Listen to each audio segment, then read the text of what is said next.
Alors bonsoir à toutes et à tous et merci de votre venue à la librairie Dialogue aujourd'hui. Je suis ravie d'accueillir ce soir Boualem Sansal. Boualem Sansal, merci beaucoup de nous faire l'honneur de votre présence. Alors pour commencer, quelques mots pour vous présenter. Donc vous avez été enseignant et haut fonctionnaire en Algérie. Vous êtes aujourd'hui romancier et essayiste. En 1999, vous publiez votre premier roman, Le Serment des barbares, avec lequel vous recevez le prix du premier roman. Par la suite, vous avez publié Le village de l'Allemand ou le journal des frères Schiller, qui a obtenu le Grand Prix RTL Lire. On peut également citer Rue Darwin ou encore 2084. En 2013, l'Académie française vous décerne le Grand Prix de la francophonie. Et vous venez ce soir nous présenter Le train d'Erlingen ou La métamorphose de Dieu, paru en août dernier aux éditions Gallimard. Alors, c'est un roman qui interroge, entre autres, sur la place de la religion dans la société et ce qu'elle est, sur le capitalisme, sur la liberté et sur la force d'agir et la volonté de réagir des citoyens. Alors, c'est un roman à la structure un peu particulière. Alors, pour résumer et pour guider le public, le roman se divise en deux grandes parties. Dans la première partie, donc une femme qui a eu un accident et qui de ce fait a perdu sa lucidité, du moins momentanément, s'imagine être une riche héritière résidant à Erlingen, un village menacé par un envahisseur qui ne sera jamais identifié. Elle écrit des lettres à sa fille ainsi que des bribes de romans pour que sa fille construise un roman. Dans une deuxième partie, on sort de cette fantasmagorie et on découvre la vie réelle de cette même femme, Madame Potier, ancienne professeure d'histoire-géographie dans le 9-3. On la découvre à travers sa fille et les notes de romans que celle-ci élabore. Alors pour commencer, est-ce que vous pourriez nous dire comment est né ce roman ? Probablement pas comme vous venez de le raconter. En tout cas, quand j'essayais de le concevoir et de l'écrire, je n'ai pas du tout pensé les choses de cette manière-là. L'idée, c'est une réflexion que je mène depuis très longtemps. En tant qu'individu, en tant que personne individu, en tant que personne membre d'un collectif, nous sommes englués dans des systèmes qui sont, d'une certaine manière, totalitaires. Et ils nous emprisonnent complètement dans leur structure. C'est la religion, évidemment, comme premier système totalitaire, mais c'est aussi l'État qui nous définit de toutes les manières possibles et qui nous dirige. Il y a également le marché. C'est un système totalitaire qui nous définit également dans notre façon de vivre, de consommer, d'agir et de nous organiser. Et il y a un nouveau système qui, jusqu'à ces dernières années, on n'était pas très conscient de ce qu'est cette force qui nous englobe, qui est la nature, mais la nature au sens déréglé du terme. Parce que tant que la nature fonctionne bien, on ne la voit pas. Ça nous paraît naturel de vivre, de marcher sur du sol, de respirer de l'air, c'est tout à fait naturel. Mais si le sol est cabossé et si l'air est pollué, du coup, la nature devient quelque chose d'assez effrayant et d'assez totalitaire. Elle nous oblige à vivre d'une certaine manière. On ne vit plus librement dans la nature, on vit de manière contrainte dans la nature aujourd'hui. Et voilà. Et donc, face à tous ces systèmes totalitaires, se pose la question de la liberté, donc au sens individuel et au sens collectif. Comment, à titre individuel, on peut se libérer de tout ça ? Bon, c'est relativement facile. Un individu est un électron libre. Il peut décider de partir, de disparaître, de faire à peu près ce qu'il veut. C'est une façon de dire. C'est pas si simple que ça, évidemment, parce que l'individu réellement n'existe pas. C'est une abstraction. L'individu n'existe que parce qu'il est membre d'une collectivité. Mais bon, donc il peut décider de rompre avec cette collectivité et divorcer avec elle et partir, refaire sa vie ailleurs et changer même sa façon de regarder le monde. Collectivement, on est prisonnier. Il n'y a pas moyen, d'échapper à cela. C'est encore possible dans des sociétés relativement primitives où l'organisation de la société n'est pas vraiment... Elle est souple, elle reste souple, quoi. Donc on peut toujours, si on n'est que 10 personnes, on peut toujours s'entendre, discuter, et dire tiens, on va changer de vie, on va peut-être à partir d'aujourd'hui, on va marcher sur les mains plutôt que sur les pieds. On peut le faire, c'est une question d'entraînement. Mais quand on est nombreux, c'est quasiment impossible. Voilà. Alors voilà, le train d'Erlangen, c'est ceci, c'est cette réflexion sur la liberté de l'individu et de la collectivité par rapport à ces systèmes totalitaires qui nous... J'examine plus dans ce roman de manière plus précise le système totalitaire religieux. Voilà, parce que c'est l'actualité, parce que c'est aujourd'hui, nous vivons très douloureusement la chose. La religion s'impose à nous à chaque instant et nous oblige à vivre d'une certaine manière. Et si ce n'était que cela, ce serait à la limite, pourquoi pas. Mais elle nous oblige aussi à renier nos valeurs et nos croyances, celles qui étaient les nôtres jusqu'à présent. Donc elle veut nous formater complètement. Voilà. Alors, j'ai décidé de regarder ces questions-là à travers le regard de deux femmes. Elisabeth Potier, donc, qui était une prof d'histoire, géographie, dans un lycée difficile, dans une banlieue difficile, le 9-3 pour ne pas le désigner, où évidemment, là, elle est confrontée à ce système totalitaire qu'est la religion, l'islamisme, qui est là, qui s'est emparé de la société et qui oblige donc les gens, les habitants de la cité à vivre d'une certaine manière et à rejeter ceux qui ne refusent d'obtempérer à la chose. Et elle vit avec cela. Elle se révolte, mais enfin, à sa petite manière, à l'échelle individuelle. Elle essaie des petites choses comme ça, mais comme nous le faisons tous au jour le jour. Mais bon, la vie passe, elle prend sa retraite et elle décide de partir, de démarrer une nouvelle vie en Allemagne, comme, on va dire, gouvernante d'une petite fille de grande famille riche. Et là, elle fait le lien entre... curieusement, il faut voir ça dans le roman, c'est pas très, très évident, mais en cherchant bien, on finit par le voir. Elle fait le lien entre la dictature de la religion aujourd'hui, donc l'islamisme dans nos cités, dans nos villes, dans nos pays, et les systèmes totalitaires qui, au XVIIIe, XIXe siècle, aussi religieux et politiques, avaient forcé des millions et des millions d'Allemands à émigrer vers l'Amérique, vers l'Amérique du Sud, l'Amérique du Nord, vers l'Afrique, vers l'Asie, et à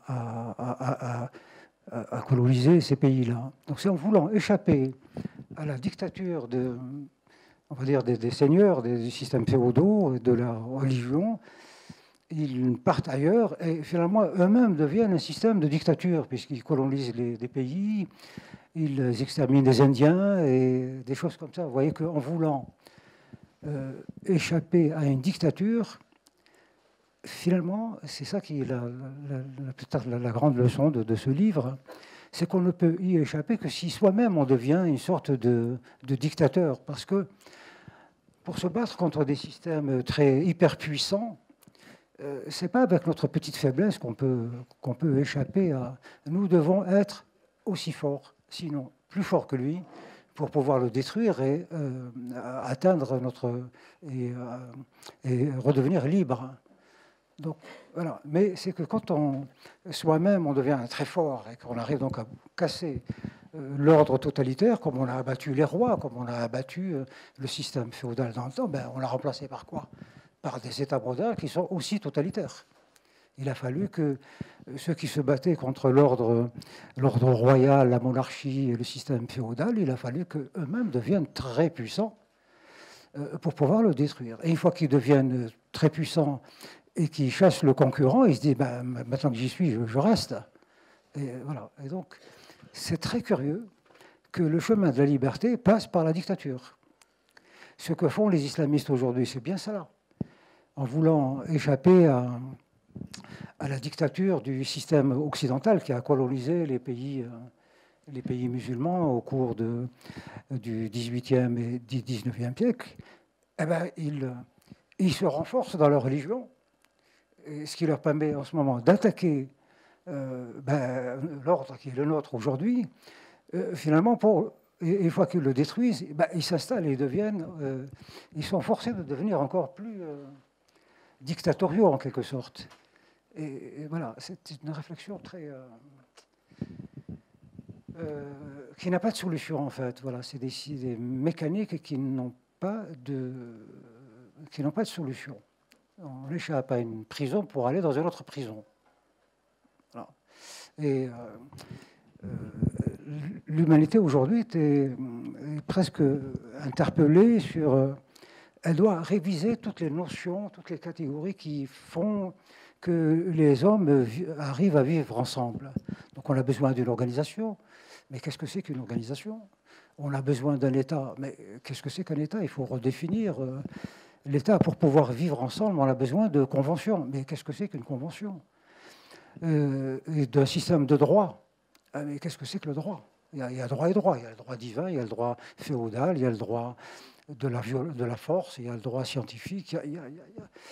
Et donc, on est obligé en permanence de repenser les catégories qui font que nous sommes là aujourd'hui et ne pouvons pas échapper à cela. Voilà, c'est très compliqué. Voilà. Enfin, c'est très cafouilleux ce que je vous dis, parce que, et vous verrez pour ceux qui ont lu le roman, à quel point il est encore plus cafouilleux que ce que je vous dis là. Mais parce que voilà, c'est des problèmes très compliqués et on ne peut pas les traiter de manière simple. Regardez par exemple la dictature qui exerce sur nous la nature. Comment s'en sortir là? L'air il est ce qu'il est, la planète elle est ce qu'il est, elle se réchauffe naturellement, c'est pas, même si on y apporte notre contribution, mais elle se réchauffe aussi par elle-même et elle nous impose des façons de vivre et pas d'autres. Vous savez, quand vous vivez dans le désert, vous menez une vie très dure par rapport à celui qui vit dans des zones tempérées où la vie est relativement facile. Et alors imaginez celui qui vit sur la banquise là-bas tout en haut, à quel point la nature exerce sur lui une dictature terrible, vraiment terrible. Et comment modifier cela? Regardez, on organise des COP et des conférences à tour de bras. On n'arrive même pas à définir le problème. Non, on ne sait même pas. Est-ce que c'est une question qui se pose? Alors on dit, bon, voilà, ça va mal, la nature, la planète se réchauffe, l'eau est polluée, la terre est polluée, les maladies, la montée de la température fait émerger de nouveaux virus, de nouvelles bactéries qui vont toutes nous tuer tous dans une trentaine d'années. Qu'est-ce qu'on fait? Est-ce qu'on change la nature ou est-ce qu'on se change soi-même? Changer la nature comment? Bon, on ne sait pas. Donc on peut faire comme ça des expériences génétiques pour qu'on arrive à fabriquer des arbres qui absorbent mieux le CO2 ou modifier les animaux pour qu'ils soient, je ne sais pas, eux-mêmes dégagent moins de chaleur ou enfin des choses comme ça. Ou est-ce que c'est changer nous-mêmes? Mais nous changer nous-mêmes, c'est quoi aussi? Et comment? Comment nous changer? Nous produisons naturellement de la chaleur. Nous avons besoin de consommer des calories pour vivre. Et nous sommes en interaction avec la nature de manière permanente. Et à cela s'ajoute le fait qu'un autre système totalitaire nous oblige presque à détruire la nature. C'est le marché qui nous oblige à consommer. Pourquoi aurait-on besoin de voitures? Ce n'est pas évident si on y regarde bien. La voiture est un système aliénant dont on n'a pas besoin en vérité. On pourrait se passer, utiliser des vélos ou ne pas se déplacer. Dans les sciences de l'organisation, on dit que la meilleure manutention, c'est de laisser l'objet là où il est. Voilà. Pourquoi le déplacer? Donc ça demande de l'énergie et ça modifie la structure de l'ensemble. Pour pouvoir déplacer ce verre jusqu'en Afrique, eh bien, il faut des avions, il faut des routes, il faut des bateaux. Vous vous rendez compte, juste pour transporter un verre. Et donc on est coincé. Donc ce roman, c'est un peu tout ça. Je le prends évidemment plutôt sous l'angle religieux, parce que sinon ça aurait fait un roman de 10 000 pages. Et ça n'aurait pas été très... Donc tout cela est suggéré dans le livre. Voilà. Et justement, vous le dites, c'est suggéré. Et donc dans la première partie du roman, donc le personnage principal, résidente à Erlingen, attend un train car le lieu est menacé par un envahisseur. L'envahisseur ne sera jamais nommé. Alors, est-ce que vous pourriez nous en dire plus au sujet de cet envahisseur? Et surtout, qu'est-ce que cela suppose, de manière générale, selon vous, de ne pas nommer les choses? Oui, alors, parce que nommer les choses, c'est très difficile. Moi, je cite toujours cet exemple. Voilà un homme qui a un pistolet à la main, qui est un pistolet qui fume. À ses pieds, il y a une victime qui est là, dans son sang. Et puis autour, il y a des témoins qui disent, oui, on l'a vu, c'est lui qui a tiré sur cet homme et il l'a tué. Et lui-même dit, oui, c'est moi qui l'ai tué, c'est moi qui ai tiré, qui l'ai tué. Est-ce que, sur la base de toutes ces informations, est-ce qu'on peut qualifier la chose? Pas du tout, on ne peut pas. Et de cet homme, on dira qu'il est présumé coupable. C'est tout. Pour prouver qu'il est coupable, il faut une très, très, très, très longue enquête, avec des reconstitutions, etc. Et puis, au bout, on pourrait découvrir qu'en fait, cet homme est tout à fait innocent, alors que tout le désigne comme coupable, et lui-même le reconnaît, mais on va découvrir qu'au fond, qu'après tout, il a été drogué par des gens, et qui l'ont donc téléguidé pour commettre un crime. Ou que des gens ont kidnappé sa femme et ses enfants, et ils lui ont dit, tu vas tuer cet homme-là, sinon on va tuer ta femme et tes enfants. Donc vous voyez que ce que nous voyons, avec beaucoup, beaucoup, beaucoup de certitude, demande à être vérifié. Et de manière très, très... Et même là, le processus n'est pas fini.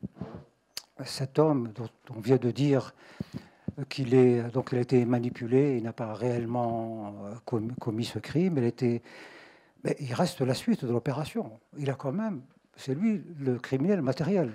À quoi est-ce qu'on le condamne ou pas? Est-ce qu'on le condamne pour complicité? Est-ce qu'on le condamne ou est-ce qu'on le libère? Parce qu'on dit bon, très bien, tu n'es pas responsable, tu es libre.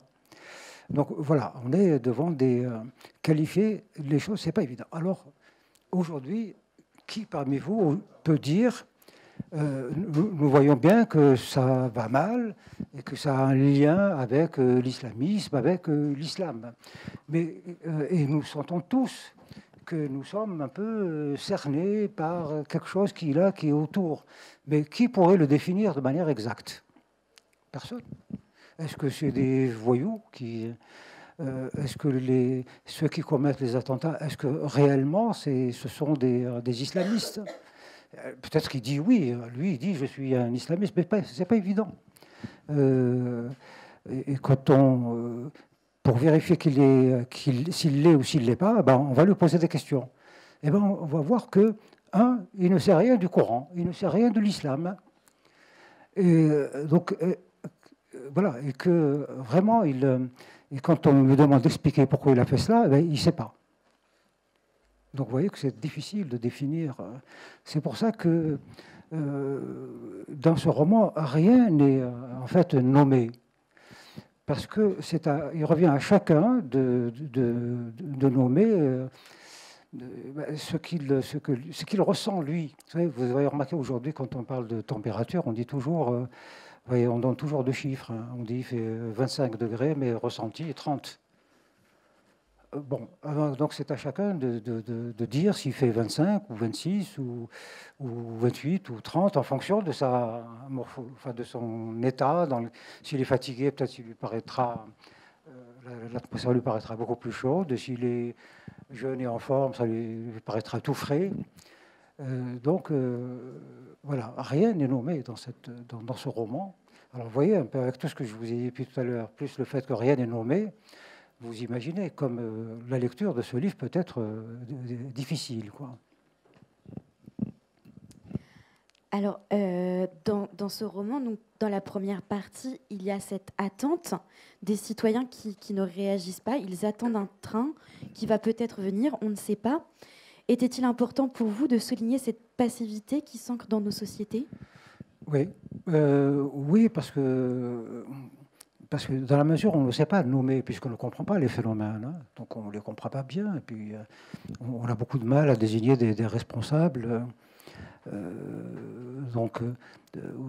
voyez aujourd'hui, quand on parle de l'islamisme, il y a beaucoup de gens, et enfin je suis de ceux-là, pensent que c'est quelque chose de très organisé. Hein, donc voilà, il y a une autorité islamique dans le monde. Je sais pas, c'est la Ligue mondiale islamiste ou l'organisation de la conférence islamique, ou c'est l'histoire même de l'islam qui est comme ça. L'islam est conquérant et prosélyte tout naturellement.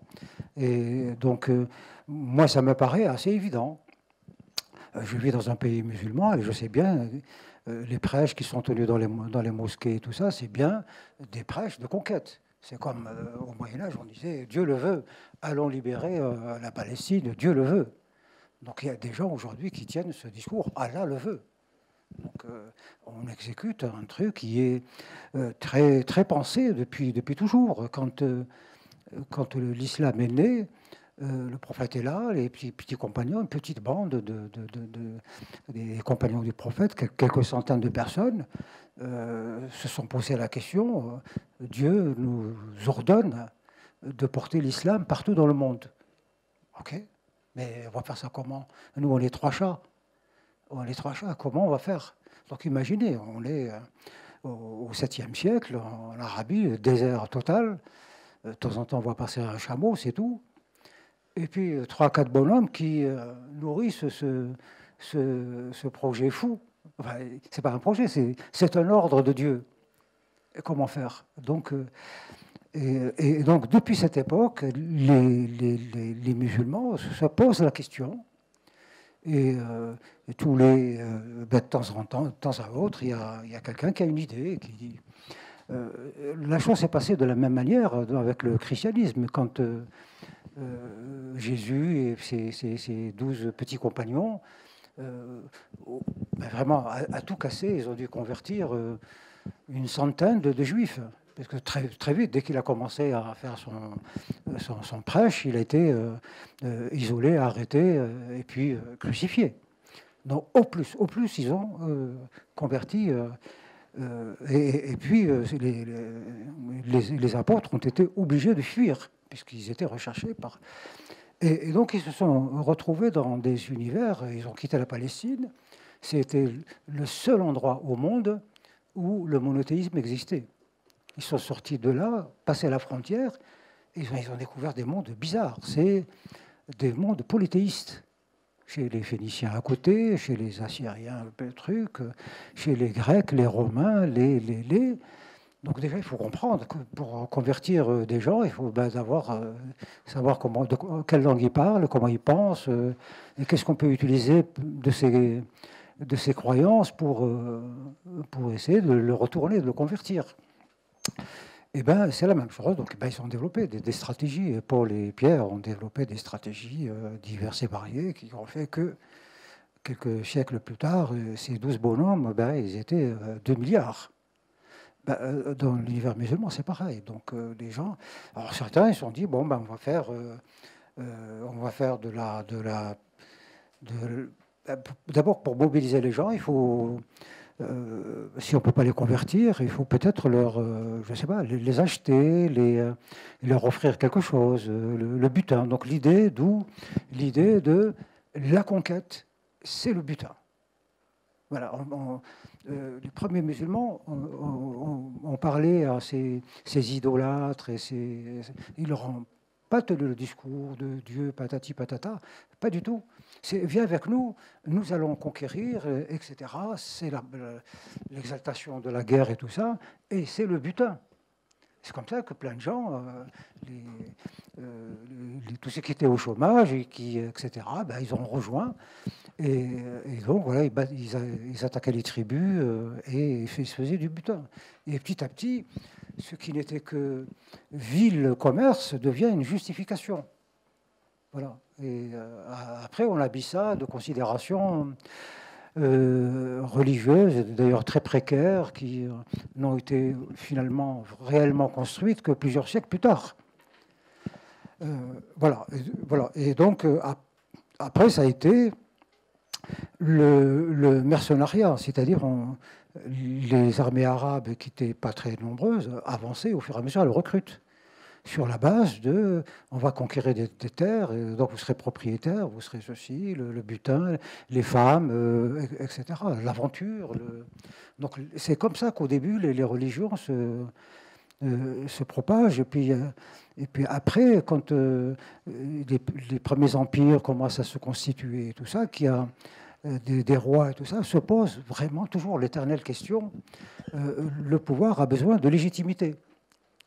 Donc, voilà, donc on se pose la question, et on construit ce qu'on appelle les récits de commencement, c'est-à-dire la Genèse. On dit, voilà, on raconte au nouveau, voilà d'où nous venons, Dieu nous a parlé il y a longtemps, et puis ici, et puis les prophètes, et on construit des légendes comme ça, qu'on appelle les récits de commencement, et qui permettent d'unir les populations et surtout qui donnent la légitimité au roi. Parce que le roi dira toujours, je suis le descendant direct du prophète, je suis son fils, je suis l'élu. C'est ce qui s'est passé dans l'univers musulman. Les premiers califes, ils ont dit, ben, nous étions les compagnons du prophète, c'est lui qui nous a désignés, et le prophète étant un prophète, et donc c'est Dieu lui-même qui nous a désignés. Donc du coup, ils deviennent des intouchables. Après, évidemment, ce système de légitimation, avec le temps, s'use, et il faut remplacer cette légitimation par le récit, la légitimer par autre chose. Ben, c'est la violence. Et à un moment donné, on se dit, bon, pourquoi on va se fatiguer tout le temps à convaincre les gens que nous sommes légitimes et tout ça? On va construire un État, donc qui empêche Voilà, un État est construit et donc on n'a plus besoin de cette notion de légitimité. L'État produit ses chefs normalement, comme vous, là, en France. Vous ne vous posez pas la question est-ce que Macron est légitime ou pas. Vous avez mis en place un système qui, de manière quasi automatique, sort un président tous les 5 ans. Peu importe qu'il s'appelle Emmanuel ou François, peu importe. Mais voilà, le système s'auto-légitime. Et donc voilà. Alors dans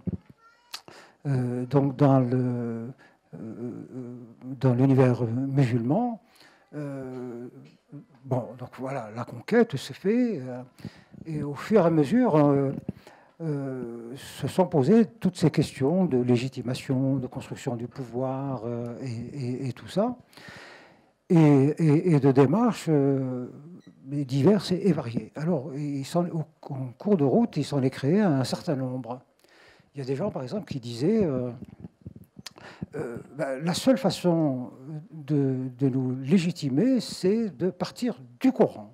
Voilà, le Coran a donné cet ordre. Il faut porter l'islam jusqu'au bout de l'univers, pas seulement la planète. Hein. Donc, il faut imaginer une suite à l'histoire de l'islam quand dans 3, 4, 5, 6 siècles, on aura des fusées pour aller sur d'autres planètes. Donc on fera pareil. on ira apporter l'islam sur d'autres planètes et ainsi de suite. Et alors, donc, un premier courant, c'était c'est la conquête, tout simplement, au sens militaire du terme. On arrive, on conquiert des territoires, et les populations sont tenues en ce moment on en fait des musulmans par définition. Voilà, c'est comme moi, si je venais en France, là, m'installer en France, comme ça, miracle, un jour va sortir un décret qui dit Monsieur Sansal, voilà, est naturalisé français. Voilà, donc un bout de papier, et me voilà naturalisé français. Donc le fait d'être dans un territoire qui a ses lois fait de vous un citoyen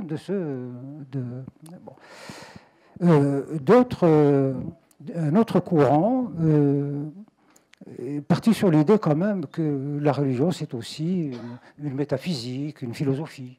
Et donc, il faut quand même la comprendre. Et que dans ces conditions, on va fabriquer du musulman partout dans le monde par la prédication. On explique. On arrive, on dit voilà, le Coran, voilà, et les versets, les sourates, et puis on essaie de convaincre les gens, et petit à petit, ils vont adhérer. Et puis un autre courant qui est né beaucoup plus tard, c'est un peu comme le système communiste. Le communisme est né en URSS, et puis à un moment donné, on se pose la question, est-ce que pour être communiste, il faut vivre en Russie, ou est-ce que le communisme va chercher ses adeptes ailleurs? Alors, oui, alors on dit oui, il faut d'abord être russe et soviétique pour être communiste. Ça, c'est, on va dire, le premier collège. Mais les autres, on va amener notre doctrine aux autres. Mais ils ne la comprendraient peut-être pas. On va peut-être un peu la transformer. Parce que eux, c'est des Français, c'est des Allemands, c'est pas des Slaves, ils ne réfléchissent pas comme nous, ils ont une autre histoire. Ils ne perçoivent pas les choses comme nous, les rapports politiques, sociaux, internes au pays, ils ne les comprennent pas. Donc on va modifier légèrement le communisme pour qu'ils le comprennent. Et c'est comme ça, par exemple, qu'est né ce qu'on appelle l'islam des Lumières. À dire, on amène l'islam, qui lui n'a pas besoin d'attributs, c'est l'islam. Hein. Mais on va l'amener en Europe. Mais l'Europe, ils réfléchissent comment ces gens-là? Alors, on décortique la chose. C'est leur loi, leur philosophie. Et bon, ils disent, c'est les Lumières. Donc, c'est-à-dire que les Lumières, c'est quoi? C'est qu'à un moment donné, le monde était éclairé par la foi. Et puis, on dit, oui, mais c'est quand même une foi peut-être un peu pas très efficace. On va peut-être y ajouter la lumière de la raison. Voilà, c'est-à-dire qu'on va raisonner aussi les choses. Bon, ça fait quand même un meilleur éclairage. Et puis à un moment donné, on dit, c'est peut-être pas suffisant. La raison ne suffit pas. Il faut ajouter une autre lampe, une troisième lampe, c'est la science. Donc, c'est les connaissances. C'est ça qui a créé les Lumières en France. C'est l'addition de ces trois lumières. C'est pour ça qu'on a mis ça au pluriel, les Lumières. Les lumières de la foi, la lumière de la raison et la lumière de la science. Alors, les musulmans, à cette époque-là, ne connaissaient que les lumières de la foi, qui s'appellent d'ailleurs comme ça aussi, les futuhat en arabe, c'est les lumières. Mais qu'est-ce que c'est que la raison? On sort d'une société idolâtre, païenne, on arrive à l'islam, on n'a jamais entendu parler de science et de raison. On ne sait pas ce que c'est. La raison humaine, on ne sait pas ce que c'est. Et donc, il a fallu comprendre. Alors, on s'est dit, il faut peut-être modifier l'islam, faire comme ils appellent les Lumières, on va l'appeler l'islam des Lumières, pour pouvoir les convaincre et les convertir. Donc, vous voyez ce courant qui... et puis, d'autres courants se sont créés comme ça, imitant la démarche des soviétiques. Donc voilà, le communisme est quelque chose qui est né chez les Russes, né d'une révolution, d'une société féodale. Mais comment l'amener en Europe? Il faut le modifier. On va intégrer des choses assez bizarres, mais il a fallu les étudier et tout ça. C'est l'idée c'est l'enfant chéri des Lumières, c'est le progressisme. C'est-à-dire que la nature humaine, l'homme est amendable et il évolue. Donc il s'améliore, il va de progrès en progrès. Et ça, c'est une grande découverte en Europe, c'est de dire nous sommes perfectibles. Nous ne sommes pas comme le chien qui reste chien et on revient dans 1 million d'années, c'est toujours un chien. L'homme, c'est pas évident. Si on revient dans 1 million d'années, c'est peut-être un cerveau à l'intérieur d'un ordinateur ou d'un cyber, je ne sais pas quoi. Et donc, c'est l'idée de.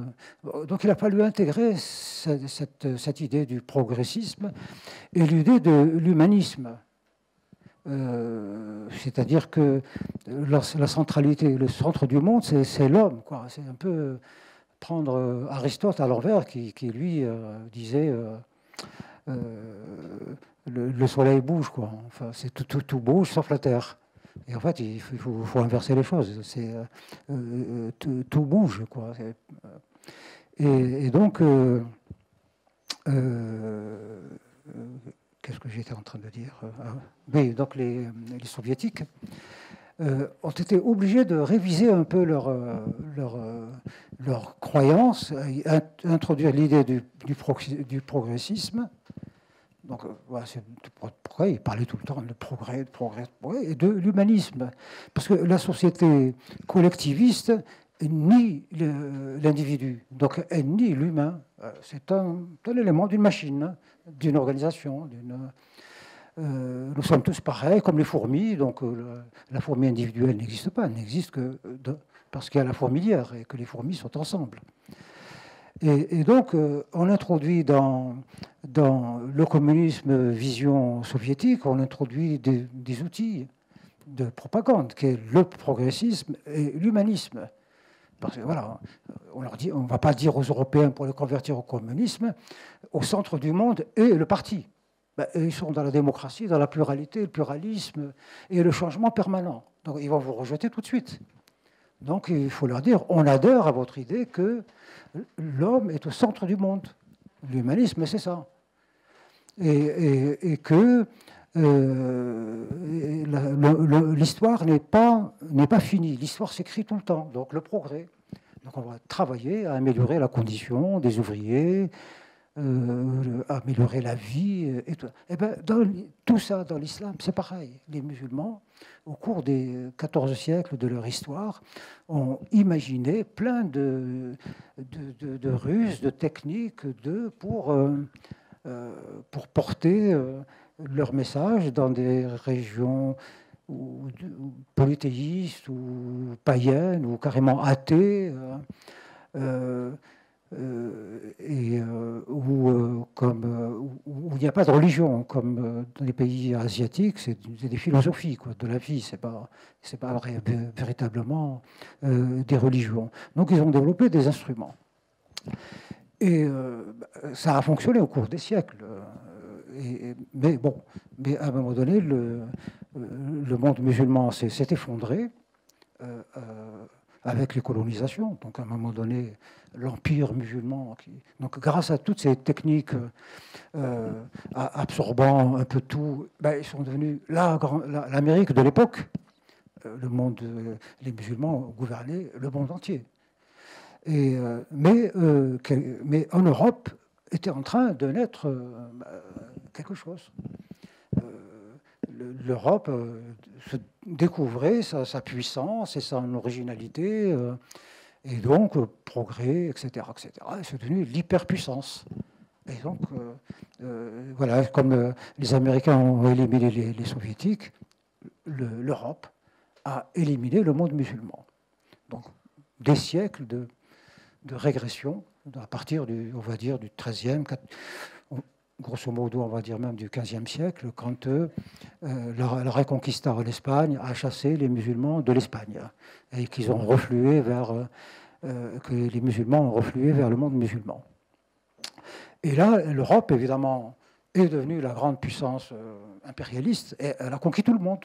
L'Amérique, l'Afrique, l'Asie, le monde arabe et tout ça. Et le monde arabe s'est effondré et a disparu. Et a disparu jusqu'à on va dire, quasiment 18e, 19e siècle. Et un jour, il y a eu une petite étincelle qui s'est produite où? Elle s'est produite en Afghanistan. C'est pour ça que on a commencé à parler de l'islam et de l'islamisme avec le Pakistan. Je ne sais pas si vous vous souvenez, il y a une trentaine d'années, on ne parlait que du Pakistan.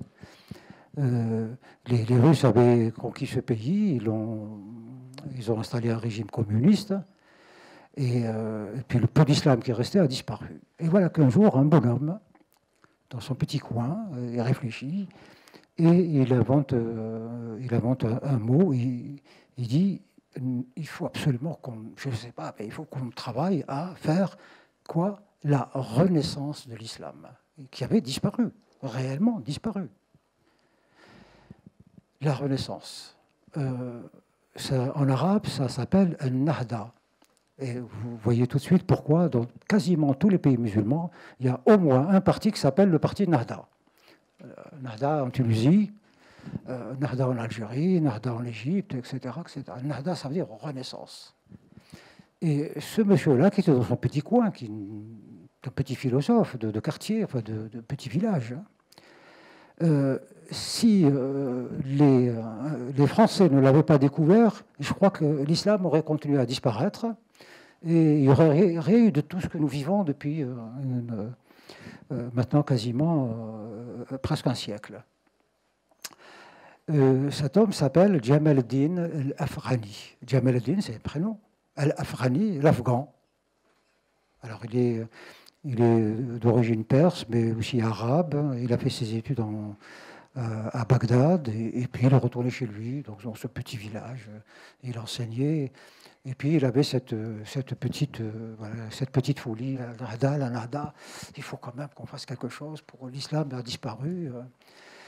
Et voilà qu'un jour passe dans le coin des orientalistes. C'est la plaie du monde, les orientalistes. Hein. C'est eux qui nous ont mis dans tous ces problèmes. Ils ne comprennent pas les civilisations ils découvrent des civilisations, ça les passionne, mais ils ne les comprennent pas suffisamment, et donc ils ramènent des fausses idées. Enfin bref, ils le rencontrent, ils discutent avec lui, et ils retournent en Europe et ils disent, parce qu'ils parlaient de Renaissance, ils parlaient de trucs, ils disent, nous avons découvert le Voltaire musulman. Bon. Et tout le monde s'entiche de ce bonhomme, et finalement on l'invite. Il est reçu, on l'invite, on va le chercher. Le voilà débarquant à Paris. En quelques mois, il est devenu la coqueluche de toute l'Europe. Reçu à la Sorbonne, à l'Académie, à l'Assemblée nationale, faisant discours sur discours, la Nahda, le truc, l'islam, la 8e merveille du monde, etc., etc. Et puis ensuite, il est reçu pareillement en Allemagne. Enfin, tous les orientalistes du monde de l'Europe s'entichent de lui. Mais est-ce qu'ils n'ont pas vu? Bon, donc lui, très bien, il était tout heureux d'expliquer comment il voyait la Nahda. C'est réapprendre le Coran, réapprendre les traditions, et puis voilà, et puis l'éducation. Enfin bref, des discours normal, quoi, que n'importe qui peut te dire. Mais embellis par les orientalistes, ils ont fait vraiment une révolution. Mais ce qu'ils n'ont pas vu, c'est que cette chose-là a fait le tour du monde musulman. Et partout dans le monde musulman, des jeunes, un peu éduqués, voire très éduqués, se sont dit, c'est formidable, un nouveau prophète est né. Le prophète, le Messie. Et donc, ils ont accouru. Et ils ont débarqué à Paris. Et du coup, il s'est créé autour de lui toute une sorte d'apôtres, quasiment des disciples, et qu'il écoutait avec beaucoup de passion. Et puis, chacun comprenant, vous savez, les disciples, c'est ça, c'est la mort des prophètes. Parce qu'ils s'emparent de son idée, et puis ils la triturent dans tous les sens, et puis ils se disputent entre eux. Non, le maître n'a pas dit ça, il a dit ça, et l'autre dit non, etc. Et puis ils sont retournés dans leur pays, et à partir de là, on a vu naître donc une explosion comme ça de nouvelles méthodes pour faire la Nahda. Parce qu'elle s'est posé la question. La Nahda, ah, mais c'est formidable, formidable. Mais à un moment donné, oui, mais la Nahda, c'est quoi, au fond? Et c'est comment? Comment on fait la Nahda? Eh bien, c'est là que les ennuis commencent. Donc, il y a un premier courant qui a dit faisons ce qu'ont fait les Occidentaux. Mettons, regardez, ils sont formidables, ils vivent très bien, ils ont développé, ils évoluent vraiment dans le bon sens. Il y a de la générosité, il y a de l'organisation, il y a de la beauté, les arts, les trucs.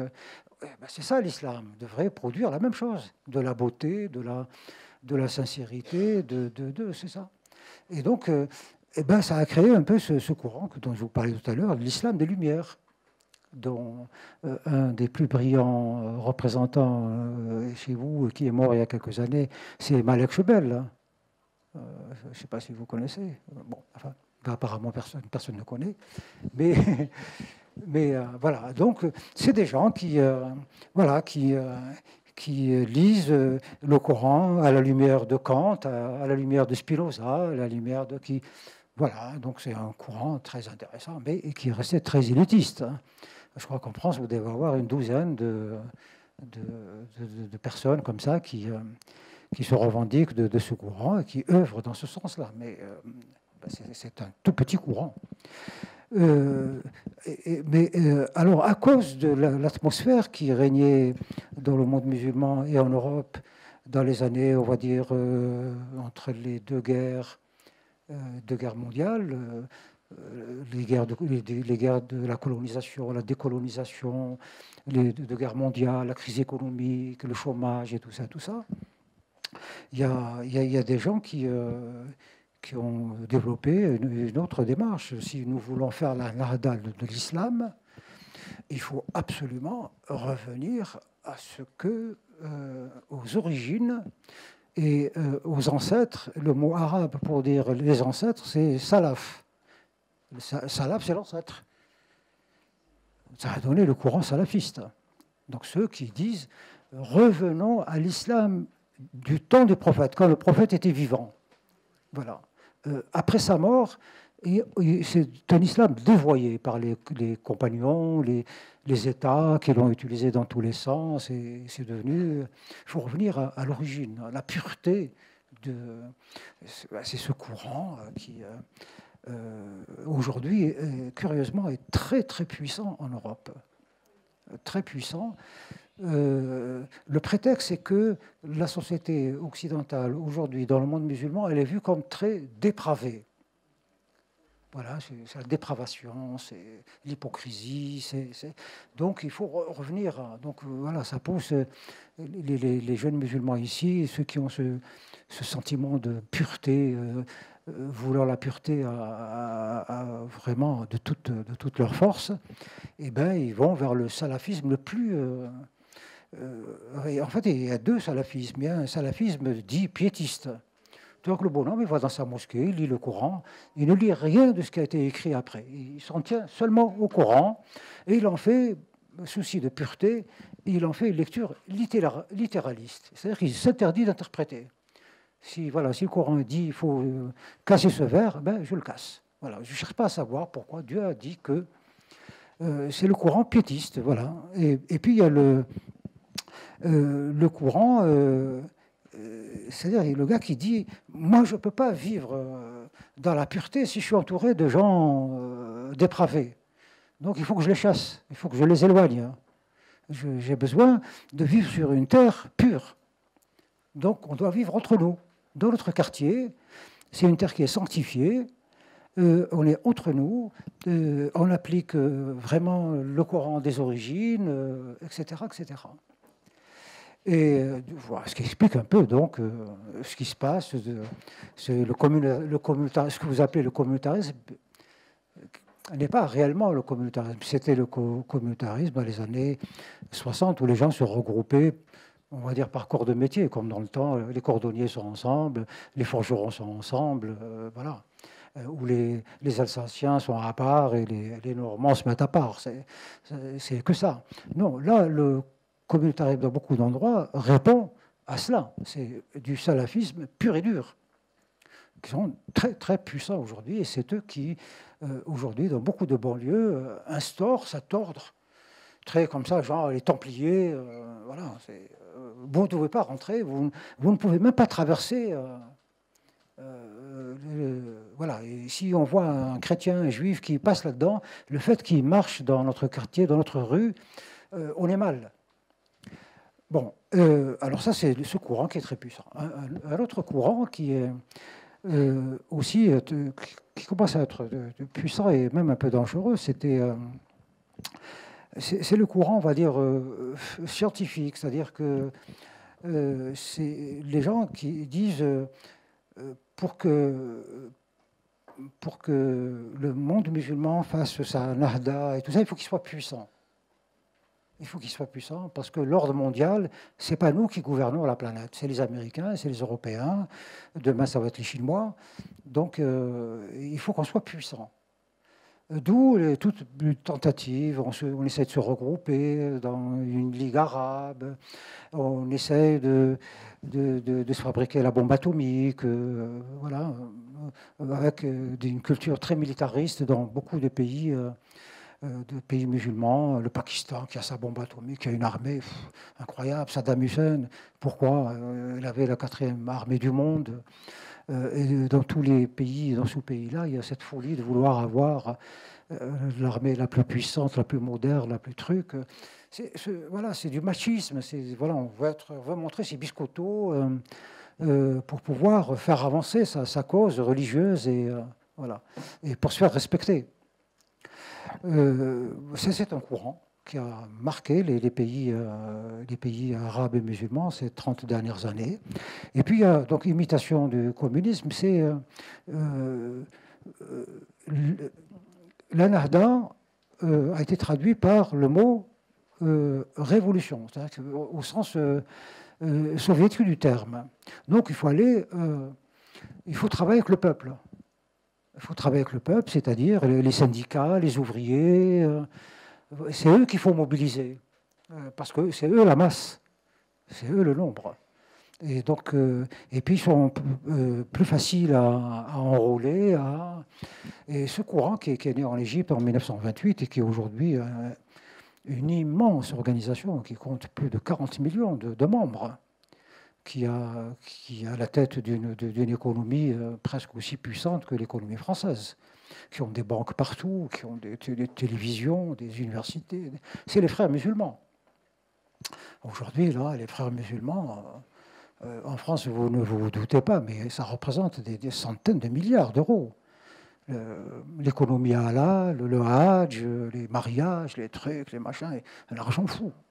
Et ils sont vraiment, c'est comme les communistes entre les deux guerres qui sont là, qui recrutent dans les quartiers.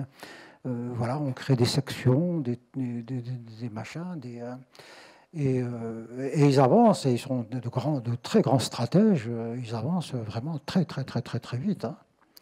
Et puis il y a ce courant qui post-indépendance. Des gens qui disent nous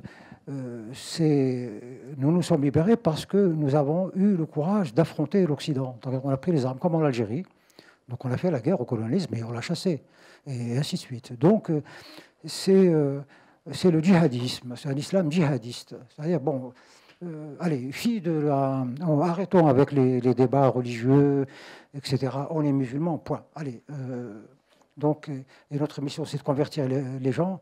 Eh bien, allons les convertir par la guerre. Voilà, c'est le courant djihadiste qui est là et qui a très bien réussi, puisqu'en vraiment peu de temps, ils ont fait, quand vous vous rendez compte que toute la puissance américaine qui, pendant 10 ans, a bombardé l'Irak copieusement, ils ne sont pas arrivés à faire tomber Saddam Hussein. Enfin, si, ils y sont arrivés à la fin, mais il a fallu beaucoup de temps. Les islamistes, trois gueux venant de droite et de gauche, ils ont occupé l'Irak, la Syrie, le truc, très rapide. Donc, ils ont développé des techniques de guerre qu'en Occident, ou même ailleurs, on ne peut pas faire parce que tout être humain normalement constitué a des freins moraux dans sa tête. On peut être très violent et commettre les pires choses, mais il y a une limite quand même. Eux n'ont pas de limite. Voilà, ça c'est formidable. Ils n'ont pas de limite, donc tout ce qu'il est possible de faire, ils le font. Et donc ça crée un sentiment de terreur et d'encerclement. Donc on revient à l'idée d'encerclement qui sont vraiment très terribles. Alors, et tout se complique ces dernières années, parce que donc ça c'était le comment. Hein, donc comment les disciples, tous ces disciples-là, chacun a inventé une méthode. Voilà. Elles sont en compétition entre elles aujourd'hui. Mais après la question du comment, s'est posée la question qui ? Qui est légitime pour faire la nahda de l'islam ? Une question de légitimité théologique. Parce que faire la nahda, c'est rediscuter le Coran, rediscuter la foi, pour l'adapter au siècle, etc., etc. Donc il faut être des théologiens et avoir... vous pouvez faire toutes les démarches que tout à l'heure on parlait de liberté individuelle. Voilà, chez vous, vous lisez le Coran comme vous voulez. Vous le traduisez comme vous voulez. Personne ne vient vous embêter. Mais si vous le faites de manière collective, comme ça, on vous posera la question d'où vous parlez et qui êtes-vous, pour vous permettre de... Donc la question de la légitimité. Et là, ça a tout compliqué aujourd'hui, ce qui explique un peu aussi le fait que les pays occidentaux ne savent plus trop comment gérer la chose. Les Arabes, et 22 pays arabes, bien qu'ils ne le sont pas, mais enfin ils se déclarent arabes, disent les seuls légitimes à faire la nahda, c'est les Arabes. Pourquoi ? Parce que le prophète est arabe, l'islam est né en Arabie, le Coran est en arabe, les premiers califes, ce qu'on appelle les califes bien guidés, les 4 premiers califes, qui sont des demi-dieux, sont arabes, donc la légitimité nous revient. Taratata, les autres disent pas du tout. Les chiites, par exemple, disent pas du tout. Vous, les sunnites, les arabes sont tous sunnites, enfin à 99%. Vous êtes des mécréants, vous avez trahi le prophète. Vous n'êtes pas des musulmans légitimes. Les seuls légitimes, c'est nous, les chiites. Pourquoi ? Et quelque part, ils ont raison. Alors, vous savez qu'il y a 1,5 milliard de musulmans dans le monde. 1,4 milliard sont sunnites et 100 millions sont chiites. Pourquoi cela ? C'est quand le prophète était encore vivant, était malade, il aurait été empoisonné peut-être, on ne sait pas, ça c'est de l'histoire secondaire, et il était en train de mourir, les compagnons comme ça, donc se réunissaient autour de lui tous les jours à la mosquée pour lui... ils étaient un peu comme ça, un peu gênés. Il avait déjà conquis toute l'Arabie, donc le monde arabe se réduisait à cela, à l'Arabie. Et un jour, donc, ils se sont enhardis à lui poser la question, prophète, tu es malade, tu vas mourir. Si tu meurs, qui te remplace ? Ben, il a dit, c'est quelqu'un de ma famille. Bon, très bien. Et puis, quelques mois plus tard, il est mort. Les compagnons se réunissent, et donc le deuil, et puis ils disent, voilà, donc... mais le prophète, dans la famille du prophète, il n'y avait qu'un seul homme. C'était Ali, son neveu et son gendre. Et le prophète n'a eu que des filles. Et donc, c'est Ali. Et l'immense majorité des compagnons disent oui, bon, le prophète a dit cela, mais Ali est jeune, il n'est pas compétent, on va appliquer comme. Il vaut mieux nommer Abu Bakr. Abu Bakr, c'était le général en chef. C'était en quelque sorte le numéro 2, le bras droit du prophète. Le général, la cinquantaine, l'homme qui a fait toutes les conquêtes, toutes les guerres là-bas en Arabie. Et donc voilà, il est élu. Les compagnons disent oui, alors on applaudit Abu Bakr. Cette petite minorité-là qui disait non, le prophète a tranché la question, c'est Ali, respectons la parole du prophète. Le prophète, c'est Dieu qui parle. Et alors, il dit oui, non, enfin, bref, la question est close. C'est Abou Bakr. Cette petite minorité se lève et quitte la salle. Et alors, on dit, bon, laissez-les aller, c'est une petite chia.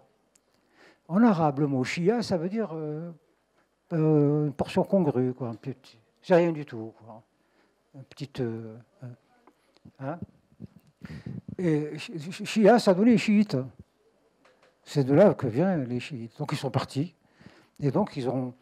Et eux, si vous voulez, donc ils se considèrent comme étant les musulmans fidèles au prophète. Donc ils disent, nous sommes les seuls légitimes. D'où, vous comprenez aujourd'hui pourquoi entre les Arabes et les Iraniens, c'est une guerre qui n'a jamais cessé.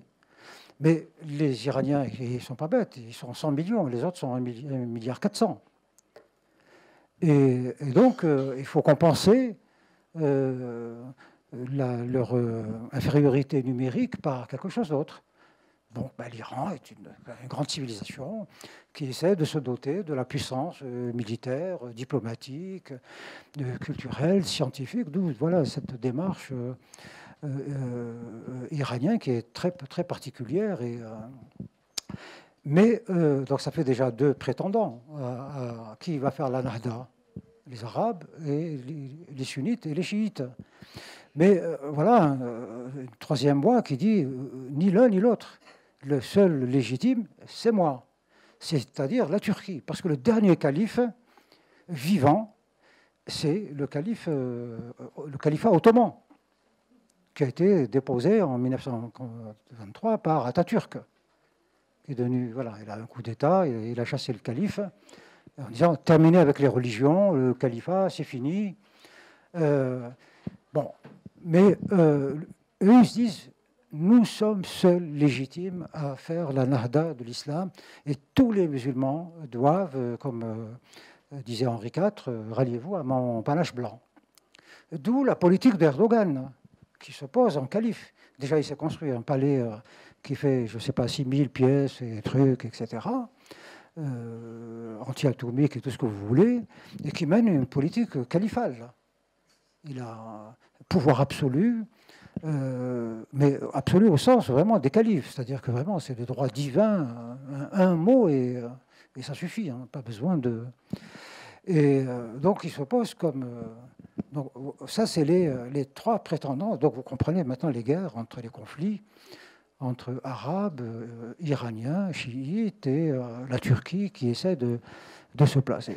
Tout se passerait relativement bien, en tout cas ça se passerait à l'intérieur du monde musulman, et vous n'aurez rien vu, mais il y a un 4e prétendant aujourd'hui, et c'est ça qui rend le problème très très compliqué, c'est ce qu'on appelle l'islam d'Europe, ou l'islam né, parce qu'il y a un nouvel islam qui est en train de naître, c'est celui qui est né en Europe. Donc, ils ne sont ni arabes, ni turcs, ni iraniens, ils sont français, ils sont européens. Et donc, un islam est en train de se constituer, qui découvre qu'il est hyper puissant, parce qu'il est implanté, c'est au cœur du monde. L'Occident, c'est la puissance, avec un grand P. À côté, l'Iran, c'est quoi? C'est rien du tout. La petite Tunisie en face, ou le monde maghrébin, c'est rien du tout.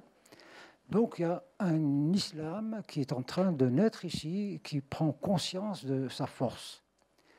Et donc ça excite beaucoup d'appétit. D'abord, ça a déclenché une guerre très idéologique entre ce qu'on appelle l'islam d'Europe et l'islam en Europe. L'islam en Europe, c'est les pays du Sud qui disent non, l'islam c'est nous les musulmans. Donc, ceux qui sont musulmans en Europe doivent nous obéir à nous. C'est nous l'origine. Ils n'ont pas à obéir à la France ou à l'Angleterre, c'est des pays de mécréants. Et les Européens, constatant que maintenant l'islam fait partie de l'Europe, il est enraciné maintenant dans l'Europe. Ils se disent, comment on fait?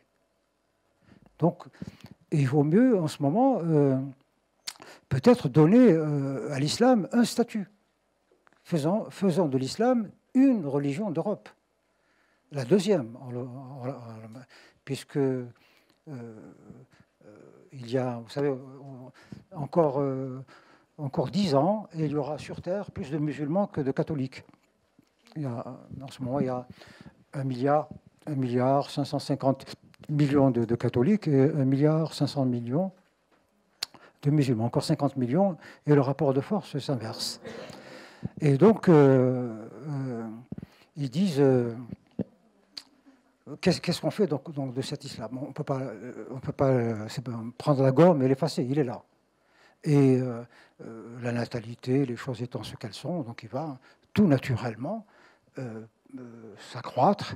Et inversement, le nombre de catholiques baisse, soit par la dénatalité, soit par le fait que les gens ne sont plus croyants. Les églises sont vides aujourd'hui. Et donc, elles vont peut-être dans les 20-30 prochaines années, toutes les églises vont se transformer en mosquées. Donc, ils vont les acheter, les modifier. Voilà. Et du coup, les gouvernements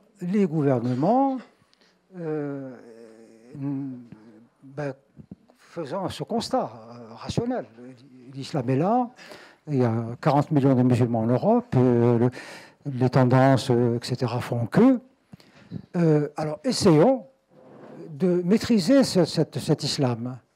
C'est-à-dire, faisons passer l'idée que les seuls légitimes à faire la nahda de l'islam, c'est nous, parce qu'on a la science, parce qu'on a la technologie, parce qu'on a, etc., etc. Et puis, on va l'organiser, le moderniser, parce que l'islam d'Arabie Saoudite, c'est un islam bête comme tout, méchant, en Afrique, en Algérie, c'est des trucs vraiment nullissimes, alors que là, il peut y avoir un islam. Alors, pour revenir au roman, parce qu'il fallait bien y revenir à un moment donné, vous comprenez pourquoi les questions sont difficiles? Pourquoi l'écriture de ce livre était... Je pouvais répondre à aucune de vos questions au début. Quand on me dit, il est cerné par qui? Eh bien voilà, maintenant, j'ai développé le raisonnement. Maintenant, vous savez par quoi c'est compliqué. Et chacun veut... Et alors, et comme il y a... et c'est Sarkozy le premier... Enfin, il y a eu des tentatives avant qui étaient beaucoup plus discrètes. Mais c'est Sarkozy qui est toujours... Il est nerveux et il veut aller vite, plus vite que la musique. Et il a tout de suite convoqué quelques musulmans attrapés dans la rue. Viens, on va organiser l'islam. Donc voilà, on va créer l'Union des organisations islamiques de France, le CFCM. Donc il a créé une sorte de Vatican et il bricole avec eux. Il a bricolé avec eux pour d'abord avoir un interlocuteur. Mais il n'est pas arrivé, il n'est pas légitime. C'est les gens qu'il a ramassés, c'est tous des voyous. Des gens qui se faisaient de l'argent sur le halal, ils ont tous des abattoirs halal, ils font le commerce, ils ont des agences de tourisme pour envoyer faire la Mecque, etc., etc. Ils sont dans le business, ils tournaient autour de Sarko, ils sont conseillers, ils sont trucs. Voilà, les gens qui couraient après l'argent. Mais ça dérangeait beaucoup les pays musulmans, l'Arabie Saoudite. Ils disaient, attends, l'islam c'est nous, Sarkozy, qu'est-ce qu'il fait? Il n'a pas le droit de parler aux musulmans et au nom de l'islam. Mais l'Arabie ne peut pas faire taire, machin. Oui, il faut inventer une technique pour les faire taire, les Européens. Donc, les contrats, l'argent, taisez-vous, voilà, hop, va manger, voilà un beefsteak, tais-toi.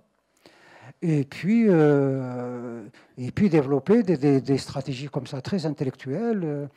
Dire à M. Sarkozy, ce que vous faites, c'est blasphématoire. Il n'y a qu'un musulman qui peut discuter le Coran. Vous n'avez pas le droit de faire ça. Blasphème. Non, mais j'ai rien dit. Vous voyez, donc, l'islam est devenu un immense enjeu. Un immense enjeu de pouvoir, d'argent, etc., etc. Et quand j'ai voulu raconter cela, et je ne pouvais pas évidemment développer toutes ces idées-là, qui seraient bien dans un essai, pas dans un roman. Or, moi, je ne voulais pas m'adresser à des spécialistes. J'ai écrit Gouverner au nom d'Allah, qui est un petit essai pour expliquer ça à ceux à ceux que ça intéresse. Moi, je voulais parler aux gens, à nous. On n'a pas besoin d'être, mais on a besoin quand même de à peu près tout comprendre comme ça, mais on n'a pas besoin d'être savant. C'est juste pour qu'on sache où on va. Je crois que ce roman donne quelques pistes de réflexion. Macron est en train d'amener une évolution qui paraît très dangereuse. Vous savez qu'il a commandé une étude à l'Institut Montaigne et il a confié ça à un de ses vieux amis de la banque Rothschild, Al-Karawi. Karwi. Hakim Karwi est un bon. Enfin, il a fait les mêmes études que Macron, c'est un grand banquier. Mais bon, c'est lui. Alors, il est tunisien par son père et français par sa mère. Et donc, c'est à lui qu'on a confié cette étude très volumineuse le rapport vient d'être remis à Macron. C'est voilà, l'islam d'Europe, l'islam comment faire pour. Donc, il préconise un certain nombre de mesures. Alors, c'est hyper dangereux parce que eux, comme banquiers, ils ont la mentalité du banquier. Un banquier n'a pas de territoire. Son territoire, c'est le marché mondial. Lui, un banquier, ils font l'essentiel de leur chiffre d'affaires et de leurs bénéfices, ils le font à l'international. Donc, ce n'est pas la petite épargne des Français ou des petits projets français qui les font vivre. Voilà. Donc, eux, ils regardent le monde. Et donc, il y a donc un sous-courant de cet islam d'Occident qui est en train d'apparaître et qui est bien porté par des gens comme Macron, mais il n'est pas le seul. Hein. C'est que, au fond, peut-être qu'on pourrait confier l'islam à la mondialisation. C'est-à-dire que pour dépasser ces islams chiites, sunnites, patati, iraniens, il faut sortir de tout ça. C'est comme on dit, je ne sais pas, la réglementation française, la réglementation allemande, la réglementation belge. Effaçons tout ça, il y a une réglementation générale pour tout le monde, c'est plus facile. Donc l'idée de dire, si les hommes, ils sont ce qu'ils sont, c'est des abrutis, il leur faut une religion. Bon, ils n'ont rien compris avec toutes les souffrances que leur ont infligées les religions. Ils veulent encore de la religion. Bon, on va leur en donner une, elle est formidable, elle est simple, c'est l'islam.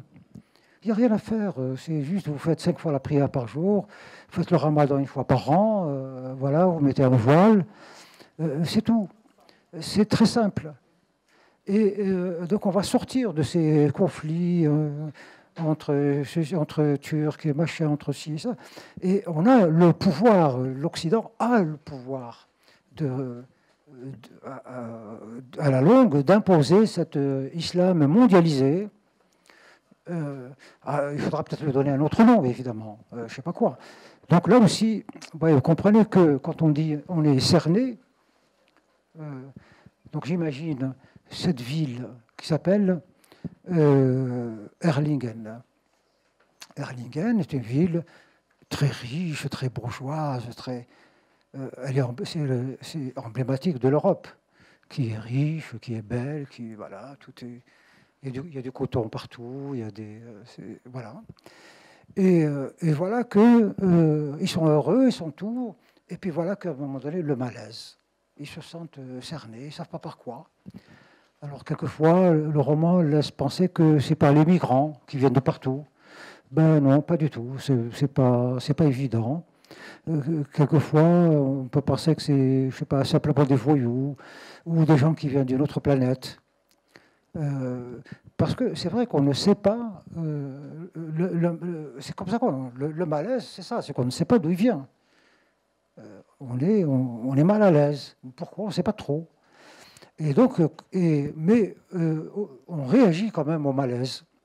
Donc, dans cette ville qui était vraiment prospère, tranquille, le bonheur matin et soir, le fait de se sentir cerné, la peur s'installe, la peur modifie les comportements, les replis sur soi, puis on se méfie les uns des autres. Et puis, donc, c'est la phase un peu comme ça, lâcheté, recul. Et puis, à un moment donné, on s'énerve. On dit, ben, qu'est-ce que c'est ça? On va réagir. Il faut fuir. Les gens disent, il faut fuir. Devant quoi? On ne sait pas trop. D'autres disent, non, il faut se battre. Et donc, voilà, cette petite vie qui était toute tranquille, il commence à se passer des tas de choses. Les uns veulent fuir, les autres veulent faire la révolution, les autres sont prêts à se soumettre en disant, bah, après tout, il paraît que cet ennemi qui nous a cernés, en fait, il a cerné la planète entière. Donc, il vaut mieux se rendre avant qu'il nous tue. Et c'est exactement ce qui se passe en Europe. Vous avez des gens qui disent, ben, il faut se battre, il faut, voilà, on va attraper tous les musulmans par les oreilles et les balancer à la mer, par exemple. Et puis il y a ceux qui disent, non, c'est des malades, il faut les soigner, donc on va les déradicaliser, comme on dit, dératiser ou désintoxiquer, voilà. Et puis voilà, puis ceux qui veulent faire les choses de manière savante, il faut, voilà, on va leur verser des choses dans l'oreille pour qu'ils entendent autre chose que le muezzin. Donc, réenchanter la société moderne, et voilà, créer des contrepoids, et puis tout en faisant aussi un travail policier, etc., etc. Donc, et ça fait désordre tout ça. Ça fait désordre. Voilà, le roman raconte tout cela. Compliqué par le fait que nous ne sommes pas dans une période apaisée. Il y a le réchauffement climatique, la peur, il y a la canicule, il n'y a plus de pétrole, il y a Trump, il se passe des tas de choses dans le monde qui fait que on se sent tous très mal à l'aise. À propos des djihadistes, qu'est-ce qui fait justement que rien ne les arrête? Par exemple, on a vu ça, vous l'avez tous vu dans des vidéos, nous on l'a vécu ça en Algérie, tout ça. Ils prennent les enfants et les entraînent déjà quand ils attrapent des gens, des femmes, des machins qui veulent les tuer. Ils demandent à des enfants de 5 ans de les égorger. Alors, imaginez un enfant de 5 ans qui est là, qui essaie d'égorger une grande personne et qui n'a pas de force. Alors, il manipule le couteau comme ça, il n'arrive pas. On lui dit, tu dois truc, on le gifle. Et puis, voilà. Donc, quand vous faites ça, après, il n'y a plus rien, quoi. Mais ça fait partie aussi de leur discours. Hein. C'est qu'il ne faut s'interdire. Il ne s'interdit rien. Et puis, même, il y a une compétition entre eux.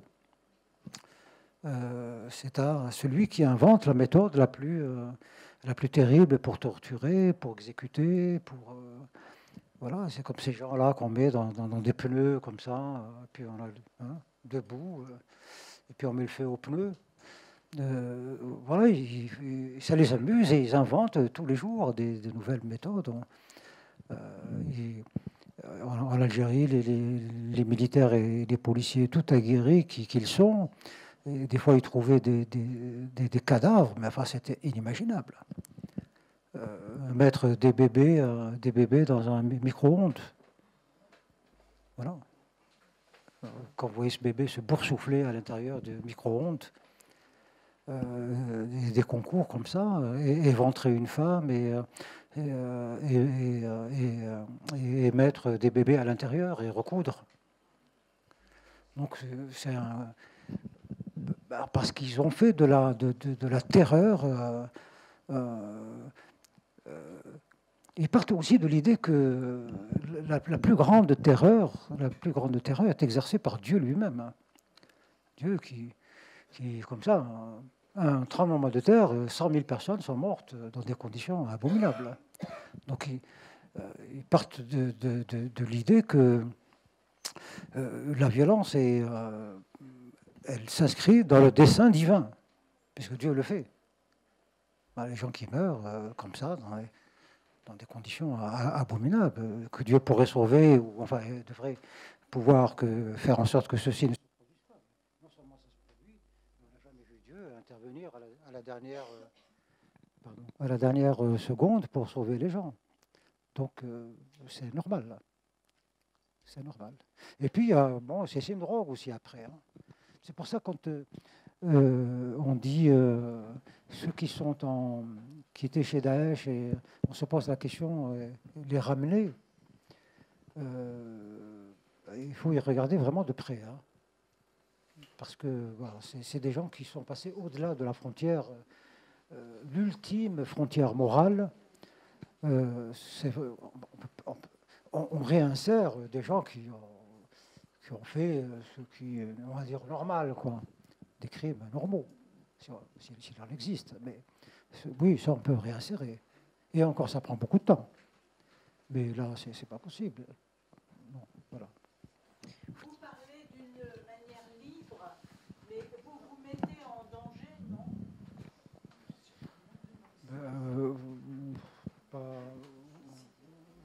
Oui et non, mais moi j'ai fait ce choix. Donc sinon j'aurais écrit de la science-fiction ou des romans d'amour. Moi j'ai fait le choix. C'est-à-dire que c'est un choix. Supposons que les choses en France continuent à se dégrader au train où elles se dégradent, il va arriver un moment où vous-même vous serez devant cette équation. Qu'est-ce qu'on fait? Voilà. Pour le moment, le danger est loin, il est diffus. Et relativement encore, il est géré, donc il n'y a pas de souci, il n'y a pas d'urgence. Mais voilà, moi, je vis en Algérie, on est là, on est un pays à peu près normal. C'est une petite dictature, tout ça, une économie qui bat de l'aile, enfin, mais bon, on s'habitue à vivre dans ces choses-là. Et à un moment donné, on est cerné, et puis ensuite, on est envahi. Parce que ce qu'on n'a pas dit jusqu'à... On a dit cerner laisse supposer que votre ennemi est de l'autre côté. Non, en fait, l'ennemi est parmi vous. Dans les familles algériennes, il y avait... dans chaque famille algérienne, il y avait un islamiste. C'est le frère, c'est la sœur, c'est le père. Donc il est à l'intérieur de la maison. Vous êtes cerné de l'intérieur, de l'extérieur évidemment, et de l'intérieur. Quand dans une famille, papa, maman, la sœur, un jeune garçon, et puis le garçon qui a 18 ans, qui est islamiste et qui passe son temps à la mosquée, et qui rentre fou furieux, qui bat sa mère, qui frappe son père, qui bat ses sœurs, et qui les égorge, qui égorge sa sœur devant la maman, et le père ne disent rien, ne peuvent rien dire. Donc vous voyez, quand vous arrivez devant cette situation, la question, qu'est-ce qu'on fait, prend une intensité colossale. Colossale. Vous êtes cerné dans votre quartier, dans votre maison, dans votre travail, partout. Alors, le réflexe humain, c'est la fuite. Donc les gens, ben voilà, ils vendent leur appartement à 3 sous, ils vendent de tout, et ils disparaissent. Ils vont en France, au Canada, à n'importe quel prix, pour sauver leurs enfants, pour se sauver. Donc c'est la première truc. La deuxième, c'est de se soumettre. De se soumettre à cela. Donc on a vu dans des familles où le garçon qui a 18 ans, ben c'est le chef. Et le papa exécute. Son père, il lui dit, tu fais la prière, et il fait la prière, tu fais comme ça, tu fais comme ça. Voilà. Et la soumission. La soumission qui prend mille et un aspects différents. Il y a la vraie soumission, où on se met à genoux et on se remet à... Et puis il y a les soumissions déguisées. Voilà. On fait le fier à bras quand on est seul, mais voilà, quand on est parmi les islamistes, on suppose que là, du coup, on devient très bigot, très... voilà, on fait le ramadan, on fait truc, une soumission déguisée. Et puis il y a ceux qui, évidemment, décident de prendre les armes... Et ça s'est fait en Algérie, dans chaque village, des gens, des jeunes généralement, ou plutôt au départ c'était d'anciens maquisards qui disaient nous, on a pris les armes contre le colonialisme, on s'est battu, alors on ne va pas accepter cela de voyous. Et donc ils s'organisaient, qui allaient sortir leur vieille mitraillette ou avec laquelle ils ont fait la guerre, puis ils ont fait pression sur le gouvernement qui les a armés, et donc dans chaque village, il y avait des trucs d'autodéfense. 7, 8 jeunes qui sont là, qui surveillent le village, aux 4 coins du village, et le soir, ils font un tour de rôle, et ils sont là, tous les jeunes, ils dorment à tour de rôle, Et ils surveillaient le village. Et puis, et de temps en temps, évidemment, les islamistes, ils venaient, ils surveillaient, ils disaient, bon, ils sont quoi? Ils sont une quinzaine, bon, très bien. Ok, on va leur apprendre. Et un jour, ils reviennent, ils sont 50. Et voilà, donc ils tuent ces jeunes qui gardent. Et puis ils sortent tout le village sur la place, et puis ils commencent à les égorger. Et on a eu comme ça des tueries où un village de 1000 habitants ont été passés au fil du couteau, hommes, femmes et enfants, et même les animaux. Et d'autres, des petits villages de 500 personnes, il y en a eu comme ça. Donc, prendre des armes avec ce risque. C'est-à-dire que, bon, moi je prends les armes, je peux me défendre, mais je mets en danger tout le village. Parce que les islamistes, un jour, ils vont venir, et, voilà, nous on est 15, ils vont venir à 150, qu'est-ce qu'on fait? Ils vont nous tuer tous, là. Donc, ça crée des problématiques nouvelles. Nous, on est des citoyens. On ne sait pas résoudre ce genre. Alors, on parle, mais on ne sait pas quoi faire. Et puis, il y a... moi, j'étais un haut fonctionnaire, donc j'étais donc pris dans... Mais à un moment donné, je rejoins un groupe d'intellectuels qui était d'ailleurs été dirigé par un de mes amis, Rachid Mimouni, un grand écrivain que vous avez connu. Enfin, maintenant il est mort, ça fait une dizaine d'années, même plus. Non, plus, 20 ans maintenant. Et qui a regroupé autour de lui un certain nombre d'écrivains et des avocats, des spécialistes des droits de l'homme et tout ça. Et je les ai rejoints. Donc voilà, on a... nous, notre démarche, c'était celle-ci. Nous, on est des intellectuels, on n'a pas... on ne sait rien faire. De toute façon, puis nous, on est coupé du peuple de par notre formation. Donc on est coupé du régime. Donc qu'est-ce qu'on fait? Ah, tic, il faut, comme toujours, quand on n'arrive pas à résoudre un problème localement, il faut quoi? L'internationaliser. Donc, c'est attirer l'attention des Occidentaux. Ce qui se passe chez nous va arriver chez vous. Alors, vous êtes obligés de nous aider. Voilà. Donc, et ça, c'est à vous de voir comment. Donc, soit vous donnez à l'armée algérienne les armes dont elle a besoin pour les combattre, parce que l'armée algérienne était sous embargo, donc elle n'avait pas d'armes. Elle utilisait des armes qui n'étaient pas adaptées à la guérilla. Et ainsi de suite. Donc, on a commencé à... Et c'est bon. Alors, la plupart ont été assassinés. Ce groupe, on était une vingtaine de personnes. Sur 20, 12 ont été assassinés. Les autres ont fui. Il ne reste que moi. Donc, moi, je suis resté. Et j'ai fait ce travail. Voilà. Ensuite, j'ai écrit un roman, donc du coup, j'ai commencé à être connu. Ça m'a permis, en ce moment, de faire passer beaucoup de messages aux uns et aux autres. J'ai rencontré plusieurs fois Chirac, j'ai rencontré plusieurs fois Sarkozy, j'ai rencontré plusieurs fois Madame Merkel, parce que les Allemands m'ont donné le prix de la paix, c'est leur prix Nobel. Et donc, du coup, ça m'a donné une position très forte. Si j'écris à Madame Merkel, je lui envoie une lettre, elle me reçoit dans la semaine. Donc voilà. Et puis j'ai commencé à écrire et tous mes romans sont... je crois que j'ai joué un rôle, quoi. Voilà. Pas énorme, mais j'ai joué un rôle.